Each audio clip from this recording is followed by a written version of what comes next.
Hello दोस्तों, AKM coaching centre में आपका स्वागत है। हम लोग कक्षा 10वीं की अंग्रेजी में पढ़ रहे हैं ट्रांसलेशन। क्या पढ़ रहे हैं? ट्रांसलेशन। ट्रांसलेशन का मतलब होता है हिंदी अनुवाद। क्या होता है? हिंदी अनुवाद या अनुवाद। जैसे कि अगर कह दिया कि ट्रांसलेट, ट्रांसलेट का मतलब होता है अनुवाद। ट्रांसलेट का मतलब क्या होता है? अनुवाद। जब कहेगा translate into Hindi, translate into Hindi यानी कि हिंदी अनुवाद। तो आपको अनुवाद को करने के लिए सबसे जरूरी है बेटा टेंस। क्या जरूरी है? टेंस। उससे पहले यहाँ पे आपको हम बताने जा रहे हैं ट्रांसलेशन क्या होता है, ट्रांसलेशन का परिभाषा क्या होता है। आइए यहाँ पर देखते हैं इसके डिफिनेशन को। ट्रांसलेशन, ट्रांसलेशन, ट्रांसलेशन का मतलब होता है अनुवाद। ट्रांसलेशन का मतलब क्या होता है? अनुवाद। To change, to change one language into another language. To change one language into another language. It is called translation. It is called translation. एक भाषा से दूसरी भाषा में बदलना, एक भाषा से दूसरी भाषा में बदलना क्या कहलाता है? ट्रांसलेशन। क्या सबको समझ में आया? Yes sir. नेक्स्ट में हम आते हैं इसके एग्जाम्पल को देखते हैं। जैसे लिखा है, मैं एक लड़का हूं। मैं एक लड़का हूं। जरा ध्यान से देखिएगा, मैं एक लड़का हूं। तो भैया देखिए यहाँ पे ये जो मैं एक लड़का हूं ये हिंदी लैंग्वेज है। कौन सा लैंग्वेज है बेटा? हिंदी लैंग्वेज। आपको कन्वर्ट करना है इंग्लिश लैंग्वेज में। किसमें? इंग्लिश लैंग्वेज में। सबको इसको कन्वर्ट करने के लिए इसकी मीनिंग्स को जरूरी है जानना पहले कि इसका मतलब क्या होता है। जैसे आई का मतलब क्या होता है? आई का मतलब क्या होता है? उसके बाद एम, यहाँ एम हो जाएगा आई एम। एम मतलब क्या होता है?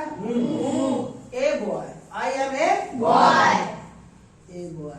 ये इसका ट्रांसलेट हुआ। ये इसका क्या होगा? ट्रांसलेट। ऊपर है हिंदी लैंग्वेज और नीचे है इंग्लिश लैंग्वेज। मतलब हमने यही कहा बेटा, to change one language into another language. To change one language into another language. It is called translation. It is called translation. यानी एक भाषा से दूसरी भाषा में बदलना। कोई जरूरी नहीं है कि केवल हिंदी से या अंग्रेजी में ही बदला जाए, कोई भी हो सकता है। उर्दू से हिंदी बदलना, उर्दू से अंग्रेजी बदलना, समझे ना?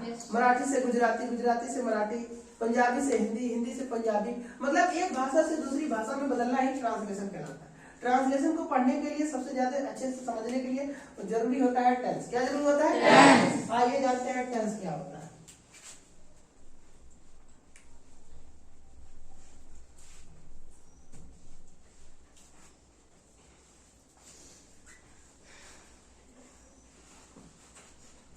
टेंस का मतलब होता है काल। टेंस का मतलब क्या होता है? काल।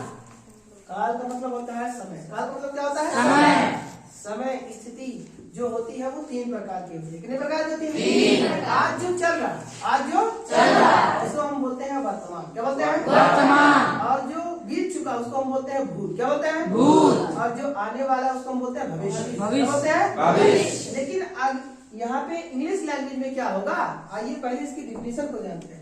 डिफिनेशन इसका है, जब किसी सेंटेंस में, जब किसी सेंटेंस में, हमने सेंटेंस का नाम क्यों लिया? क्योंकि मनुष्य जो है हर वक्त जो है सेंटेंस में ही बात करता है। या फिर हमारे पास तो हमने बताया था बॉडी लैंग्वेज भी होते हैं और राइटिंग लैंग्वेज होते हैं, फिर उसके बाद क्या करते हैं? स्पीकिंग लैंग्वेज होते हैं। तो इन सब में कहीं ना कहीं मतलब भाषा का इस्तेमाल होता है। तो भाषा जो होती है वो वाक्यों में बोली जाती है। तो जैसे कि आपको किसी से पूछना है क्या हाल है, तो क्या हाल है ये क्या है? सेंटेंस है। क्या है? सेंटेंस। सेंटेंस है। तो ये सेंटेंस जो है, ये सेंटेंस किस मतलब है, आया ना अंतिम में क्या है? तो ये डिनोट करता है कि कब पूछ रहे हो, आज का है कि कल का है कि आने वाले का। तो इनको जानने के लिए पहले हमें ये जानना होगा भैया कि भाई टेंस का जो है क्या जो परिभाषा हो क्या है। तो टेंस का परिभाषा क्या है आइए जानते हैं। जब किसी सेंटेंस में, जब किसी सेंटेंस में वर्ब के द्वारा, किसके द्वारा? वर्ब के द्वारा। वर्ब का मतलब होता है क्रिया। वर्ब का मतलब क्या होता है? क्रिया। यानी कि कोई जो सेंटेंस है उसमें वर्ब के द्वारा अगर हम टाइम का पता लगा लेते हैं। किसका पता लगाते हैं? अगर हमको टाइम का नॉलेज हो जाए, टाइम का ज्ञान हो जाए तो हम पता लगा लेंगे भैया वो जो सेंटेंस है वो किस टेंस में है, जो सेंटेंस है वो किस टेंस में है। टेंस जो होता है वो कितने प्रकार का होता है? तीन। कितने प्रकार का होता है? तीन। पहला होता है प्रेजेंट। क्या होता है? प्रेजेंट। और दूसरा क्या होता है? पास्ट। और तीसरा क्या होता है? फ्यूचर। Very good. यहाँ पर प्रेजेंट का पहचान क्या है, पास्ट का पहचान क्या है, फ्यूचर का पहचान क्या है, ये बहुत जरूरी है। सबसे पहले जानिए, पहचानिए। जैसे कि आपके घर पे कोई मेहमान आया, भाई मेहमान जैसे आप आपके घर पे आ जाते हैं तो डायरेक्ट उनको घर में थोड़ी घुसा लेते हैं। पहले उनको क्या करते हैं, पहले उनको पहचानते कि ये क्या हो, मामा हो कि बुआ हो कि फूफा हो कि भाई, जिसके उसी हिसाब से उनका जो है बर्ताव होता है। जब जीजा आ गए तो उनके साथ भाई खूब बढ़िया से बर्ताव रहता है, या फिर फूफा आ गए, मौसा आ गए, उनके साथ अलग बर्ताव। ठीक उसी प्रकार सेंटेंस की भी बात होती है। सेंटेंस को हम पहचानेंगे कि भाई वो जो सेंटेंस वो किस टेंस में है, समझे ना। ये मैंने बताया कितने टेंस होते हैं, 3। कितने होते हैं, 3। प्रेजेंट टेंस के कितने काइंड्स होते हैं, 3। पहला होता है प्रेजेंट, दूसरा होता है पास्ट, तीसरा होता है फ्यूचर। अब पहचानते कैसे हैं, आइए चलिए पहचानते हैं। चलिए पहला जो पहचान है भाई, हिंदी वाक्य के अंत में, किसमें बेटा, हिंदी वाक्य के अंत में आएगा है, क्या आएगा, है। फिर आएगा हूँ, क्या आएगा, हूँ। फिर आएगा क्या, हो, है, हूँ, हो। समझ आ रहा है। अगर पास्ट में क्या होता है, पहले आएगा था, क्या आएगा, था। फिर क्या आएगा, थी। फिर क्या आएगा, थे।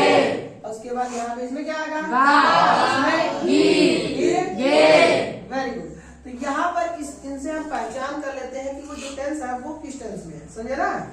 तो जो हमने बताया टेंस कितने प्रकार होते हैं, 3। Very good. अब इसके हिसाब से आप पता कर लेंगे। अब ये जो टेंस है इनके भी 4 फॉर्म होते हैं। कितने कितने फॉर्म होते हैं, 4। पहला होता है PIT, क्या होता है, PIT का मतलब होता है प्रेजेंट टेंस, क्या होता है। फिर उसके बाद यहाँ पे हम बोल रहे हैं PCT, क्या बोल रहे हैं, यानी प्रेजेंट कंटीन्यूअस टेंस, क्या होगा, प्रेजेंट कंटीन्यूअस टेंस। फिर उसके बाद यहाँ पे है P, उसके बाद PT,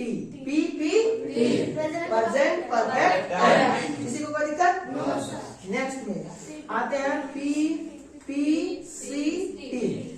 present perfect continuous tense. किसी को कोई दिक्कत। सेम जैसे ये वैल्यू हमने बताया अभी यहाँ पे, ये IT, PT, उसका PCT, इसमें भी आगे PP रखे क्योंकि P फॉर पास्ट। तो यहाँ पे हो जाएगा PIT, क्या हो जाएगा, PIT। उसके बाद यहाँ पे क्या हो जाएगा, PCT, ये क्या हो जाएगा, PPT, ये क्या हो जाएगा, PPCT।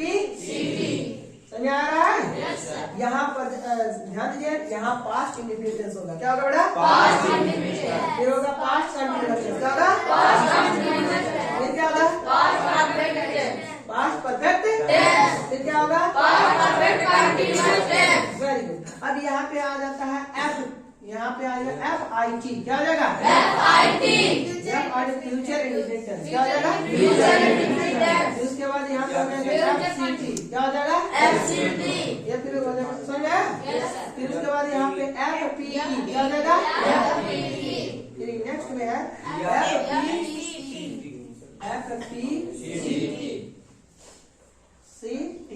समझा, फ्यूचर परफेक्ट कंटीन्यूअस टेंस।